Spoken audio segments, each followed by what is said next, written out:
So we're very excited and thank you for joining us. I know the holidays can be a little hectic, right? We have so many things going on at the same time.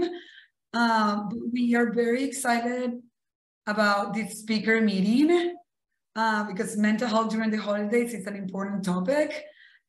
We talk about the holiday blues and how to cope with the holiday blues. So we wanted to have as the expert, right? So that she can guide us in ways that we can be sure to watch out for our mental health during the holidays. So my name is, let me introduce myself first. My name is Rosa Andrews. I'm the outreach coordinator or one of the outreach coordinators at NAMI Miami. We are the National Alliance of Mental Illness. And we have many free services for our community. We have support groups in both English and Spanish every week. We have educational programs. We have our suicide prevention training or QPR. We do outreach, so we're out there in our community, making sure that everyone knows that we are here for them and they know about our services and that they're free and that they're available for them. And tonight we're lucky to have Dr. Samantha Zaid from Rogers Behavioral Health with us. Their clinic, they're one of our community partners. They're amazing, and their clinic offers specialized services for patients in need. And she will talk more about what they do and all the amazing work that they do. They have specialized outpatient care for adults, adolescents, and children, and she'll talk more about that. And I wanted to take the opportunity to mention some of our upcoming events before we start. As I mentioned before, we have support groups every week in English and Spanish for peers and families. We have our QPR training, suicide prevention training. They fill up pretty quickly. We have one coming up on January 12th at 7 p.m. in English, and then we have a Spanish one, a QPR in Spanish on January 19th. And we have other dates available. We do at least those QPR trainings twice a month, sometimes more. So make sure I'll put on our chat or website so you can check our calendar and when they're coming up. We are also very excited. We have an event called Music and Mood Boards on Saturday, February 3rd from 10 to 12 in the historic St. Anne's Episcopal Church in Overtown. We're gonna make vision boards together, and it's a family affair, so we'll invite you to join us. We're very excited about that. And then also we have our educational programs, the peer-to-peer and family-to-family coming up at the end of January. Every information about those, or if you have any information, you can put this information in the chat. You can visit our website, and you can also send us an email, and I'll put that information in the chat as well. We also have our walk. So we're already getting ready, full on walk or NAMI walk coming up in May 20th. And we're very excited about that. We have volunteer opportunities, but also we invite you to make a team and join us for that as well. So I want to make sure that I see some people coming in to thank everyone, whoever just came in. Thank you for joining us. And I'm going to leave Dr. Samantha Zaid from Rogers Behavioral Health. Take it away from here. If you have any questions, please feel free to put them in the chat. We'll read them at the end of the presentation. And thank you again, Dr. Zaid, for being here with us. We're very excited. This is something that comes up, a lot of questions about mental health during the holidays. So we're very excited to have you here today. Thank you. Thanks for that. Hopefully we can live up to the expectation. We'll talk a little bit about expectations tonight too. So I'm excited to be here with you guys and talk a little bit about the upcoming holidays and how to cope with it. As much as there can be some really wonderful and great things that come along with the holiday season, there are also really stressful other parts to it. So I want us to be acknowledging both sides of that coin throughout. It's tough to do this over Zoom. I get it. You get it. So if you want to chime in at any point, I'd love to hear from you. If you want to put something in the chat, I like to be more interactive. So I will try my best to do that via Zoom tonight. All right, so we're going to cover a bunch of stuff. I'm going to give you a little bit of an introduction of who I am and Rogers. We're going to talk about some sources of holiday stress, as well as what grief contributes to stress around the holidays and what that looks like in different forms. We'll talk about social pressures that contribute to stress around the holidays, and then ways to cope with those things. First and foremost, emphasizing self-care, which sounds easier than it actually is. Navigating tough family dynamics around the holidays, as well as some strategies for maintaining recovery if you or a loved one struggle with substance abuse. And then for parents, if that's helpful, we're going to talk a little bit about helping your kids or teens stay on track during the holidays. And we'll have some time for questions either throughout or at the end. So my name again is Dr. Samantha Zaid. I'm the clinical supervisor at Rogers Behavioral Health in Miami. Rogers provides an intensive day treatment program, outpatient. PHP, as you see, stands for Partial Hospitalization Program, and IOP, which is an intensive outpatient program. We service people starting at age 6 up through all ages of adulthood. And we have two primary groups or service lines, we call them. One is for OCD and anxiety disorders, and the other is for varying mood disorders.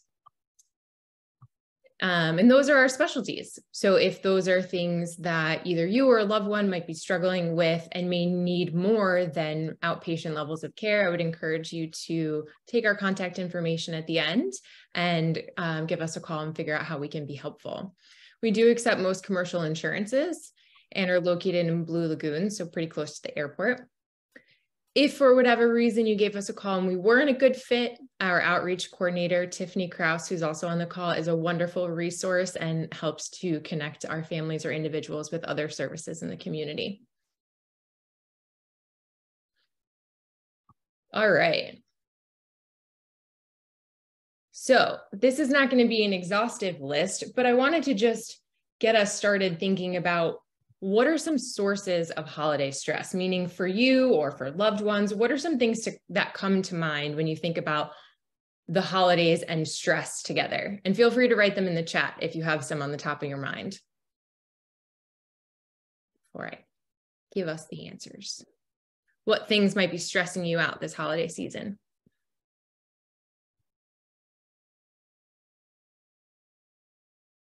Mother-in-law, yep. I was just talking about that today. Finances, family expectations, those are big ones. Totally. So some of the things I've noticed even recently, I was driving to work, maybe it was yesterday, and I heard a commercial on the radio talking about the stressfulness of Christmas shopping and needing to figure everything out and deadlines and timelines and how expensive things are. And I was at least happy to hear that people are acknowledging like both sides of the holidays, that things can be wonderful and also really challenging. So it's different for different people, right? So what stresses me out on the holidays is going to be different for you, but some of the things that we see pretty commonly are different kinds of pressures, whether that's our own pressure we put on ourselves, our cultural expectations, which can be from our family or our background, or just what society seems as normal around the holidays. You don't see many Christmas movies that are focused on how difficult it is around Christmas. It's all joyful and celebrations, right? We all think that's what it should look like. So there's a lot of that. And so going hand in hand with that, there can be some unmanaged expectations. If we're hoping and praying things will look one way and then they don't go that way, how we manage that. With holidays, whether that's travel or meeting with family or time off, either way, your schedule is going to be slightly thrown off balance for some more than others. That might include if you work in certain places, working more and not working less, right? For a lot of people, that can be increased family time. Again, pros and cons to that. I appreciate the mother-in-law reference, as well as that can be really special. Someone else mentioned financial challenges, and that's a really important one to consider. Not only do you have your regular bills and everything going on end of the year, if you have kids, you have to buy presents, or you think you have to buy presents. And then there's not even that. Then you have teachers and the mailman, and it's endless. And I think about like stimulus overload. If any of you guys have ever walked into like a Macy's or a big department store around the holidays, it's just immediate smells and sounds and lights. And it's like, oh my gosh, I just want to go crawl into bed and never come out again. Right. So there's some of that too. So going along with all of this, it's hard to manage all of these things at the same time. And I would love for us to figure out how we can kind of normalize this rather than setting this expectation that everything's going to be wonderful and beautiful. Let's expect that some things will be stressful or challenging. That helps us to better cope with that when we expect that it might be both fun or great and also challenging. I did want to spend some specific time talking about grief around the holidays, because that's an additional source of distress, but a very special kind. And sometimes that can be overlooked. And grief can be the loss of a loved one, but through death, but could also be the loss of a relationship. And that's really tough around the holidays. It can also be the loss of a ritual or a tradition, or like I was just mentioning, the loss of an expectation or loss of something that you thought was going to happen and didn't. Maybe you were expecting your somebody special to come and visit and they got sick. COVID's back, right? It's not going away. And then you are alone. That's grief in and of itself, of loss of what I hoped my, holiday time would be. So there's no grief that's too small or too large. And it's just acknowledging that it's there. Can come up when first facing a holiday, the first holiday without a loved one. And you can see here, we have the stages of grief. I don't know if any of you guys have seen this before, but this is not a linear process. So these are different kinds of things people can go through when experiencing grief or loss. And loneliness can be amplified if there's a lack of connection or support around the holiday time that just kind of compiles with the feelings of grief.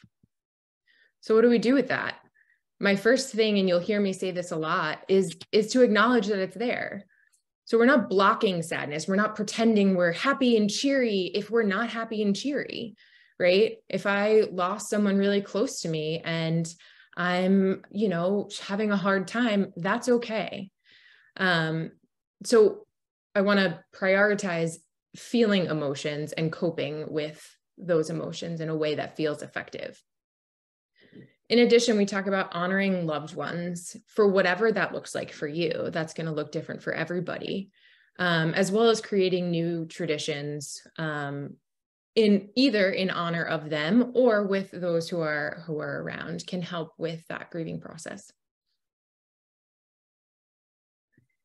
So talking a little bit about societal pressures, which is a big source of stress around the holidays. I know I feel this. A little bit of where this comes from, right? We all have these preconceived notions. I was mentioning the Hallmark movies, for example, of what holidays should look like. And there's lots of places that we get these ideas just funneled to us all the time, whether that's through social media, TV, things like that, or through our family traditions, our culture or background.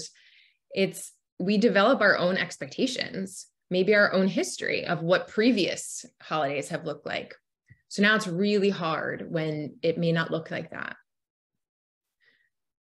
And just thinking about what are your own expectations for the holiday? Do you have this personal expectation that you should feel joyful, be happy to be all together and celebrate? be mindful of that when you walk into a room. If that is your expectation, right? If it falls short of that, how might you feel? And is there a more balanced way to expect the holidays to go or expect togetherness to go? It's okay to have both joy and celebration and also frustration when your mother-in-law is telling you for the 19th time that, you should have worn this or you should have done that.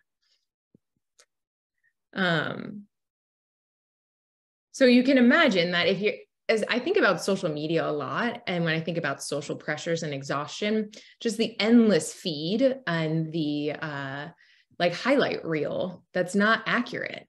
So keeping that in mind when we're around the holidays of comparisons, and is that really helpful, or is it better to kind of take a break from that? So some of the suggestions I would mention, I've said a couple of times, is having realistic expectations for yourself and for others, a balance. Let's acknowledge both sides of that. To avoid this should and shouldn't thinking, it leads us into this negative pattern of expectations and then disappointment. I would also say that tune into how you are feeling, because however you're feeling has validity and it comes from something and somewhere, and it's okay to feel whatever you're feeling. There's a difference between feeling that feeling and wallowing in it, right? So I'm not saying don't get out of bed, don't call anyone, give in to depression, but I'm saying acknowledge sadness, acknowledge anxiety, frustration, and then try and figure out how best to manage it for you. Really important, reminding yourself that you have skills and capacity to navigate challenging situations. I'm going to guess, I don't know all of you, but I'm going to guess all of you have dealt with difficult things in your lives and found ways to overcome them. So thinking about how you've done that in the past and using some of your own capacity to get through whatever you need to get through. And setting healthy boundaries, that's a very vague term. So that can look different for different people and for different situations. If it's I talked about with your cell phone, right? It might be disconnecting for a while and coming back to it in a couple of hours. It might be asking for what you need from a loved one. It might be saying no to an event where you've been overscheduled and just need a break. Feel free, if you guys have questions, thoughts, to pop them in the chat too. I don't need to listen to just myself for an hour. Oh, went the wrong way. Okay. So self-care, the basics, it says the basics. They're not basic. These are really tough things to manage just generally in life. And then plus lots of other expectations. At the same time, we know these are things that work. So how to better take care of yourself when other things are amiss around you or changing around you. The first and foremost thing I'd recommend is prioritizing balanced sleeping and eating. And it says balanced because what works for one doesn't work for the next. So while I might need 8 hours of sleep, the next person might only need 6 and the next person needs 10, right? So knowing what you typically do and what's helpful for you. And balanced eating doesn't mean eating only the healthy items and no desserts. And it also doesn't mean only eating the desserts that might make you feel groggy or tired and not feeling so great. So finding a balance. Emphasizing routine is really tough when you have other stressors and events or things to prioritize where your normal routine, whatever that looks like, is thrown off. So as much as you can find routine, try. At the same time, expect that the routine is going to be different and tolerating that things may get in the way of your routine. So how might you cope if things don't go the way you hope? Scheduling time and space to decompress, if that means for you, spending time with a pet, having alone time, reading, checking out from the rest of the world, or checking in with the rest of the world, whatever that means to you. And we heard me say this one. This is a big one for me, right? Unplugging, just not having to see the social media feed for a little bit, or feel like I have to answer this person or that person. So moving your body, exercise, really important to balance both what we're eating, sleeping, and what we're eating, what we're expending with our body. And that looks different for everyone. That doesn't mean you need to go to the gym every day. That might mean just taking a walk, doing some light movement to feel your body do something active.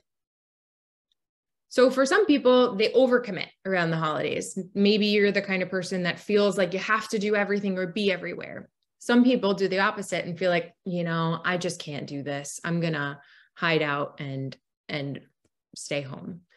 So if for you, you're the person that overcommits, I would say, notice that and decline plans when you need to. Take a break when you need to. If you're somebody who tends to lean into either avoidance or fear, I would say try and do a little bit of the opposite where you can, not overdoing it either. If it helps you to create to-do lists, try it out. I would say also ask for help. Know who the people are in your corner that you can turn to when things are not going great or the things are going great and you want to share that with. So at Rogers and in my background, we use dialectical behavior therapy as one of our modalities. And DBT is near and dear to my heart. But one of the things we teach are skills. And one of the self-regulation skills called ABC Please. And this is the please part of it. So we just basically went over it. How can you reduce emotional vulnerability? And we do that by taking care of our mind and our body. So I just want to do a little plug for that. And if you're interested in learning more about DBT or skills that we learn at Rogers, again, would encourage you to reach out. All right, so family dynamics, really tough for a lot of different reasons. Perhaps you've had conflictual relationships with certain family members before, and you know you're going to see them. Perhaps you are not seeing them at all. Maybe you're expecting there to be some difficult conversations or interactions. You know, maybe there's some history of abuse or trauma in your family, and you are still trying to navigate that relationship with them. So a lot of reasons why family dynamics can create a distress around the holidays. Rather than talking about all of those reasons, because we could go on forever, what I want to talk about is one of my favorite skills that talks about like how we might be able to deal with that. So it's another DBT emotion regulation skill called coping ahead. And I'm going to go through it with you and talk about how you can maybe use this in some difficult family situations. So if we're talking about this skill, coping ahead, the first thing is to describe the situation that's likely to cause strong emotions or possible problem behaviors. So I'm going to give you guys an example to help us figure this out. So let's say for me, I'm anticipating going to family party. It's a pretty big family party and some extended relatives who I haven't seen in a while. And I've been feeling pretty depressed and I haven't been going to work. I've been slacking on a lot of things that I normally do, and I haven't been communicating to anybody. So I'm expecting to go to this party and get a lot of questions. Where have you been? How are you? You haven't been answering me. How's work going? Did you do this? Did you do that? And I'm imagining how stressed I'm going to be with that. And how am I going to answer these questions? What am I going to say? I'm just going to want to avoid, right? So the emotions that come up for me are a little bit of shame because I don't know how to explain myself, and anxiety. And the problem behaviors that might come up for me are avoiding and just like, that's it, I'm not going to go. Or drinking or smoking to make myself like better able to cope with that. So this is my cope ahead. So I'm going to decide in advance what coping or problem solving skills I could use in that situation. So for me in this example, I know that I want to not lie, but I don't want to give the whole truth to everybody. So figuring out like, what am I going to say to this person? What am I going to say to that person? That's not lying, but maybe not giving the whole truth because I don't trust them enough to be supportive, or maybe, with my close cousin, I do tell them the whole thing. Maybe I also give a heads up to my close cousin that's going to be there that I'm anticipating having a lot of, anxiety about this. And could she like check in with me ahead of time or during the night?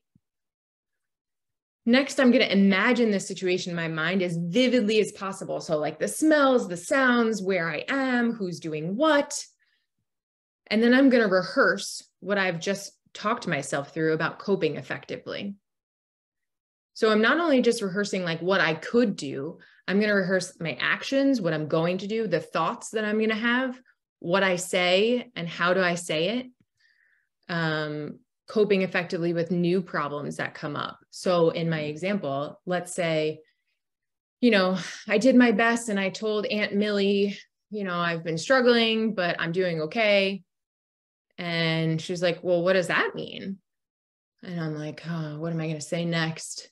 So maybe I'm like, I just have some things going on, nothing to worry about. And then worst case scenario, most feared catastrophe, she says something like, I told you should have been doing this and you should have been doing that. If you had only listened to me. And now I'm feeling more shame and I'm feeling more embarrassment and I just want to leave. So how am I going to cope with that? I'm going to imagine that stuff happens. I'm going to imagine worst case scenario that I'm embarrassed. She's outed me to everybody. What am I going to do? So maybe for me, it's finding an escape that's also acknowledging, like, I've told you how I'm feeling about it.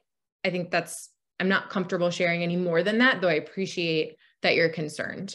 And maybe you end the conversation and you try and find someone else. I'm going to walk myself actually through this situation to essentially prepare for the worst. And after I do all that preparing, I'm going to take a breather and relax because imagining all of that is really stressful. So that's a quick example of coping ahead. You can use this for anything. It doesn't have to be for family dynamics. It could be for an upcoming anything, or you're stressed about something that may trigger you. Feel free to ask questions about that if you guys do have questions. And I do want to talk a little bit about maintenance of recovery during the holidays, another really difficult thing that comes up for people. So some challenges that can arise is there's celebrations and festivities if you choose to partake in them, right? Even this picture, that's what's normalized around the holiday. And there's increased presence of substances at those gatherings. You expect that there's going to be alcohol, and at least alcohol, if not, depending on who you spend time with, other substances. And there's this normalization in our culture and perhaps in families that everyone drinks. What? Why aren't you having a drink? Take a glass. We're doing a cheers. Don't make it a big deal. On the other hand, some challenges to sobriety can be like avoiding or isolating these challenges altogether. While that might sound counterintuitive, like why would avoidance be bad? We also want to acknowledge that then we're not spending time with our loved ones in that way. So we want to make sure that we're able to find a good balance. So higher stress levels around the holidays can trigger impulses for drinking or relapse. So planning ahead, similar to coping ahead, let's talk about what that can look like. It might be arriving early to the party or planning to leave early, having a scheduled time that you plan to be there and stay until, especially if it gets a little rowdy, a little bit later. Keeping support people's numbers readily available. Who are you going to call when you're having some urges to use? Who's going to be your first call? Talked about a little bit of an exit plan. If you're noticing that those urges are really high, what are you going to say? What are you going to do? How are you going to get out of there? So coping ahead for that, coming up with that ahead of time. Bring your own beverages, especially if you're going to someone's house. It's pretty normed to bring over alcohol, food, flowers, right? So who says you can't bring something for yourself that's non-alcoholic? Going with a friend, also in recovery, if that's possible. Sometimes it's not. And planning a check-in with your sponsor can be helpful, as well as bringing some sort of way to ground or bring you back to the present with mindfulness. So for some people, that could be like a meditation book or something as easy as like a crossword puzzle that's going to get you doing something different than what you're focused on, but mindfully doing that activity. So those are some suggestions, not an exhaustive list, obviously. And then last, I want to talk a little bit about kids and teens around the holiday. So for anyone working with kids or anyone who has kids at home, winter break can be great for kids and also very unstructured, right? So there's a lot of things that could come up for kids as well. This is an opportunity for us to teach and model self-care for kids around us. So when we talked about those please skills or sleeping, eating, exercising regularly, everything in moderation. Keeping a schedule as much as possible, including a sleep schedule.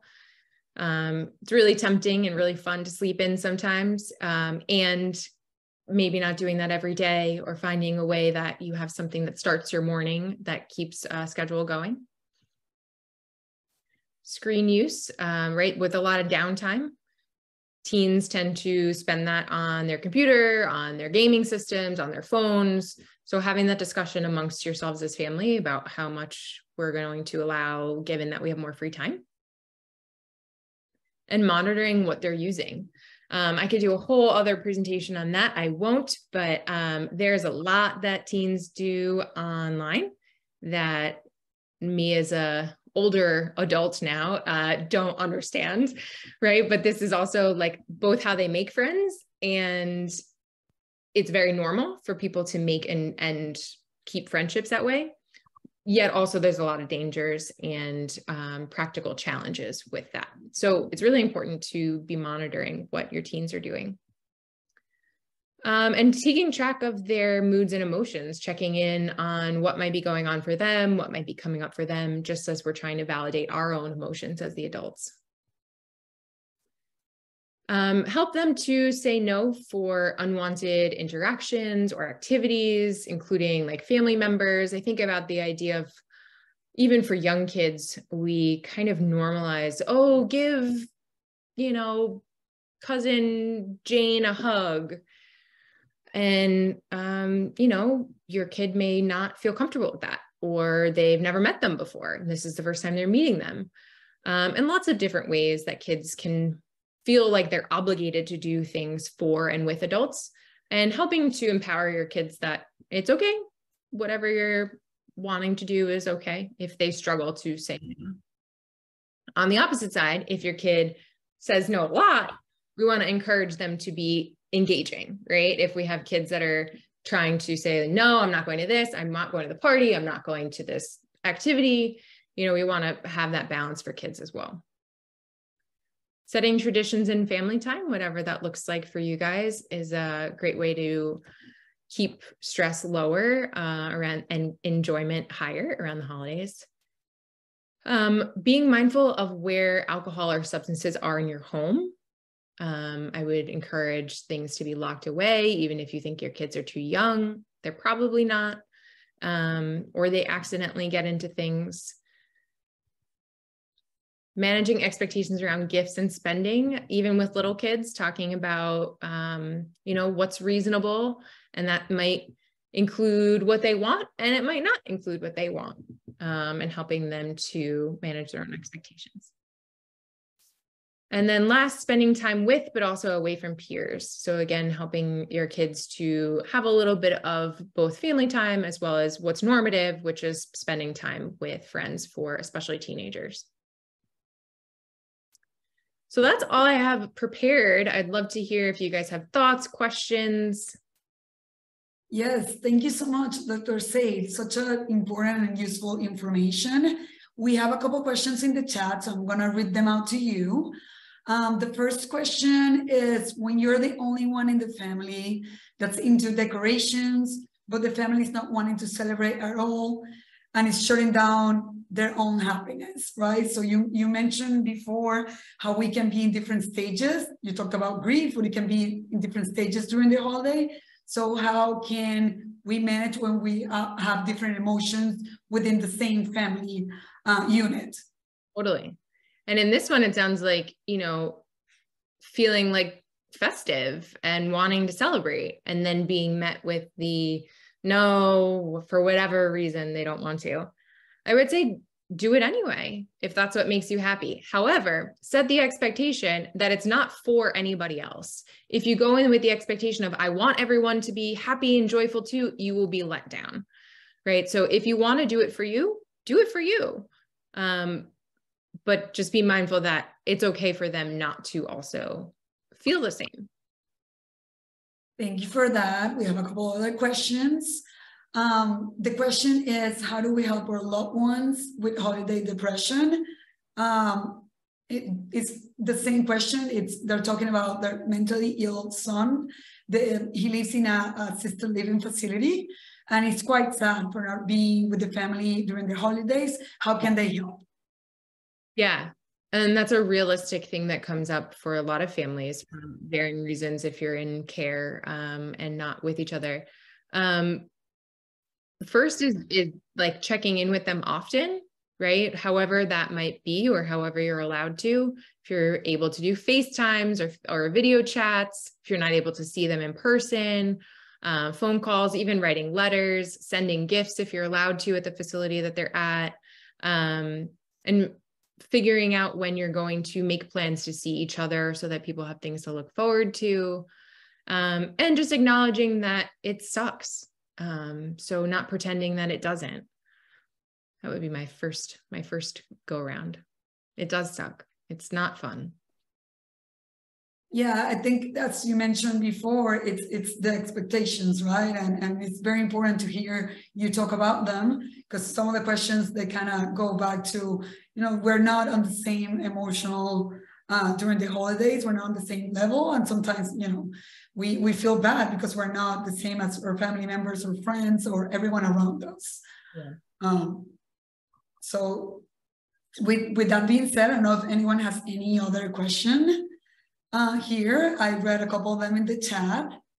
If anyone has any other questions, this was such a informative and important information, especially during the holidays. There are many feelings that come up. You touch on grief, and that's a big one too. And again, expectations, boundaries, and we're reading the chat, and the most important gift you can give is your time.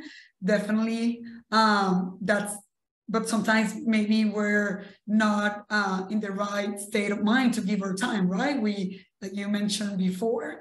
So this is all very important information. We thank you so much for taking your time. Yeah, the only thing I would add is these are all great tips. And if you feel like you need more, it's okay to need more. And if you need more, reach out to either people close to you, or I would really recommend talking to a mental health professional. And that might be an outpatient therapist, or could be a higher level of care like Rogers. Again, our outreach coordinator is fantastic. And if you need help trying to navigate where to find help, if it's not us, I am confident she could help point you in the right direction. Thank you so much. And also want to point out that we do, we share in our chat, we have our, chat and connect from NAMI Miami during the holiday breaks, and also our support groups are ongoing throughout the holidays. So I invite you to join if you need support, and if you want to talk to someone, we're there. Our chat and connect is on Zoom on Christmas Eve and New Year's Eve from 6 to 7. I know there are a lot of emotions that come up during the holiday, so we invite you to join us. And of course, our support groups there. I'll put in the chat or email if you have any questions about that, and any other questions, right? We also have a helpline Monday through Friday, again, during the holidays. from 9 to 5. If you want to connect, if you want to talk to someone, or if you have any questions, we have resources available for you. I'm still reading the chat. That our information's there, and your information, Dr. Zaid, is there too. I want to thank you again, and I want to thank everyone for being here tonight.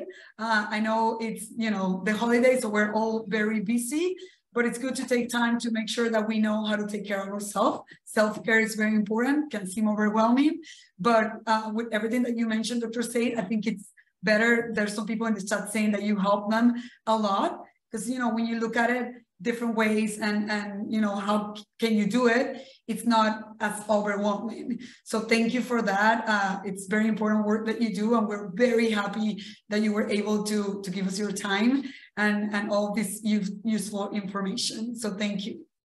Yes, of course. Thanks everyone for being here. Thanks everyone. Thank you, Doctor. Thank you so much everyone for joining us. Hope to see you at a support group or another meeting soon. Bye. Thank you.